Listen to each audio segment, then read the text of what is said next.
আগের ব্লগটা ঠিক যেখান থেকে শেষ করেছি এটা ঠিক সেখান থেকে শুরু করছি।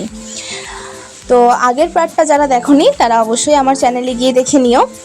তো এদিকে গ্রামের সবাই মোটামুটি পুজো দিতে চলে এসেছে, আর আমাদেরও সব ভোগ তৈরি হয়ে গেছে মায়ের জন্য। আর এবার ঘট আনতে যাওয়া হবে। মাও তৈরি হয়ে গেছে, বাবাও তৈরি হয়ে গেছে।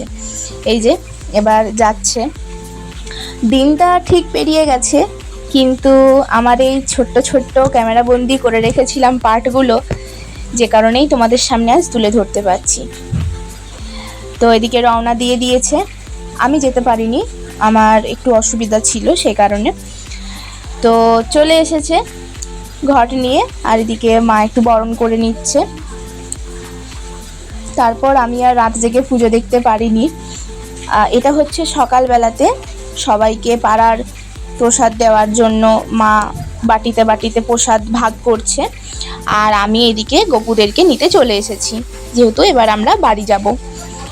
তো মায়ের কাছে একটাই চাওয়া, মা যেন সব সময় সবাইকে সুস্থ রাখেন। যাই হোক, এই ব্লগটা এখানেই শেষ করছি। ভালো লাগলে অবশ্যই লাইক কমেন্ট করো। টাটা।